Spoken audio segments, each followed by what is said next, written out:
Let's begin. It's the win. Listen, laugh, and learn and understand. Hope, believe that you can. It's the Women's Information Network. It's the win. Welcome to The Win Show. We are so glad you joined us. I'm Paula Fellingham, CEO of the Women's Information Network, thewinonline.com. We're the online home for all women, all ages, a community of women helping women. Our hosts are Heather Anderson. She's a runner-up for Miss USA. Laura Lee Christensen is the Executive Vice President of The Win. Kim Coles is an actress, a comedian, and a speaker. Our guest today is Dr. Beverly Smallwood. She's the psychologist and former Army wife and author of This Wasn't Supposed to Happen to Me. She's worked with military personnel and families at her clinic, the Hope Center. Don't you love that? Dr. Bev trains the VA hospital staff on using the 10 Choices model from her book. We are so glad you're here. Thank you very much. Mm-hmm. Oh, I said before we started to Kim, I said every woman can relate to This Wasn't Supposed to Happen to Me. I certainly can. There I have you go. the book right There's the here. book. I'm going to show it so we can sell some. And that's so interesting. It's just all about resilience and Yes, how it is. to come back from wherever you are, Right. whatever adversity you've gone through. Absolutely, and we all go through those Yeah, we times. do. Yes, we're so glad you're on the show. Thanks Thank for you. coming. We're going to start with your show, what is it? The Hope on the Home Hope Front. on the Home Front, on the Home which Front. is about helping military families. Yes. Let's talk about that show. What's that all about? Okay, well, I chose that title, Hope on the Home Front, because I think that hope is really at the center of every change that takes place. And hope is a lot more than just a dream or a wish. When you really look at what hope involves, it has three components. First, there have to be really good goals, things that you know you're headed toward. And then secondly, there has to be willpower. That's the passion, the energy that propels you toward those goals.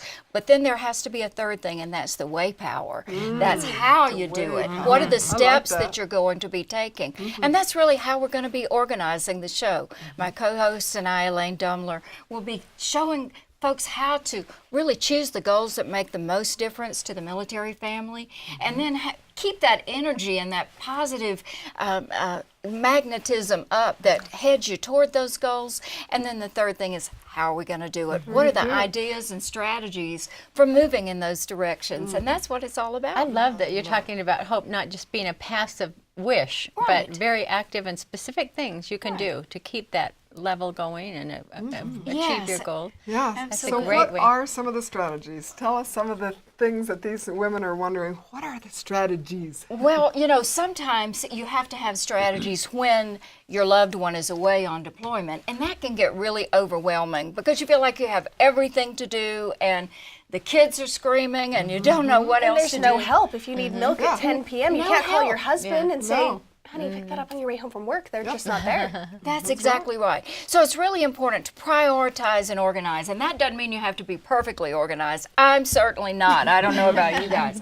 But it does mean that you have to figure out what you're working on now, because if you start thinking about all the things that you have to do, you get totally overwhelmed. And so just knowing what you're doing now, and then get some support. Break those things down into smaller tasks, and don't be afraid to ask for help, including the kids. You know, it's really not just as easy to do it all yourself. Well, sometimes we think, well, by the time I teach somebody else what to do, it's just easier to do it myself. Yes. But that's really not the truth. I want to ask, when I see, I've not had this experience, but I see the families saying goodbye and sending off their loved ones, and my heart just aches for those women. Yes, and how difficult it must be to keep a marriage strong when you're so far apart and dealing with the anxiety and the unknowns. What are your tips for the wives, the women, in that situation? Yeah, that's a wonderful question, because, you know, whether your spouse is at home or whether they're deployed, communication is the key. Absolutely. And you know what's great is today we have so many more ways of doing communication.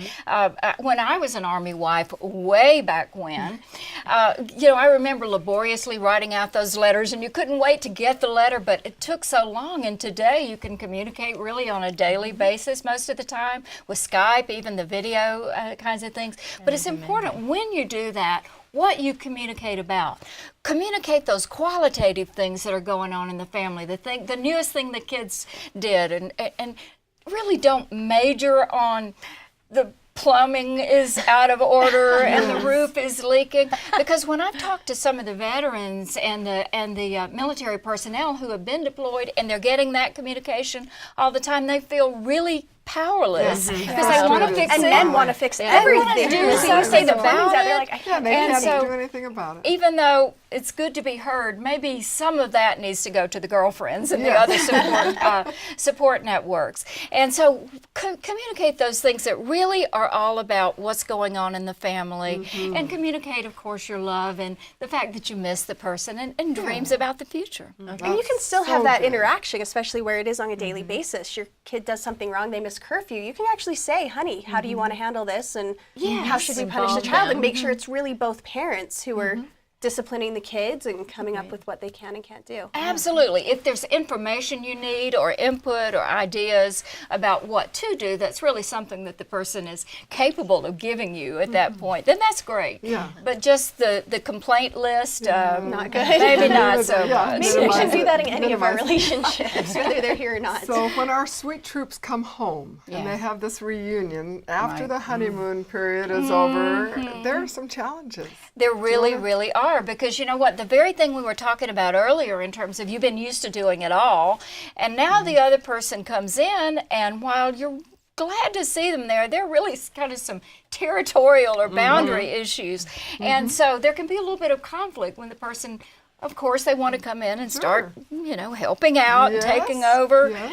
But that can produce a little conflict. I have to share with you, ladies. One time I had a client love in stories. in my clinical practice, and this was not a military spouse, but it's the same issue. Her husband was a tugboat captain, and he was gone for 6 months at a time. And so she was describing to me that transition time when he came home, and pardon me for being a little bit crude, but this is what she said. She said, he comes in peeing on my trees.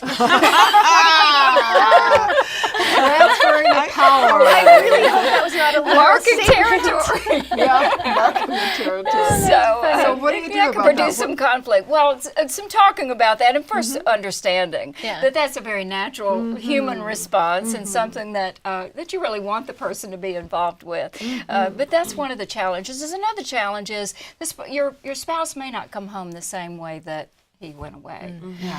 Because they, especially if they've been in a combat area, they come in with some very traumatic kinds of reactions and experiences. So they may be more irritable than to usual deal or with. withdrawn or maybe not as communicative. And that's hard to deal with. So we don't personalize that, but just to understand a little bit about what post-traumatic stress really involves, and that the person may not want to talk about that as much right there. And it's okay to not have them talk about it. Yes, Yes, absolutely. They'll absolutely. talk about it when they're ready. So I think and- a lot of women, because we're talkers, we want to say, All what's the going on? Tell me about details. it. If your Right. husband comes home and he won't tell you about it, you just feel like, well, he doesn't want to connect with me. He doesn't love me. Yeah, you take Yeah. it That's just not the personally. case. Yes. I've heard a lot about post-traumatic stress syndrome, and that's Yes. really what you're referring to. And Absolutely. how to deal with that. Yes, and knowing something about what post-traumatic stress is a very important thing, because it involves some re-experiencing of the traumatic things that have gone on, some avoidance, maybe avoidance of talking about it, and some hyper alertness and maybe even some numbing. So knowing those things, and we'll share plenty of ideas on Hope on the Home Front Who for was how to helping you deal when you with were, those who things. was helping you when you were going through this? You know, family. I really didn't have a support system of other women. And that's one of the reasons you want to do this. You want to provide this for the women. Hope on the home front. Thank you Yes. so much for joining us. Thank we have you. loved being with you. It's been a valuable. pleasure. Yes, Thank you. Absolutely. And we invite everyone to visit thewinonline.com, where you're going to get solutions, share your good ideas, and really connect with wonderful women like Beverly and women worldwide. Now let's live joyfully with passion and purpose. Have a wonderful day. It's the Women's Information Network. It's the win.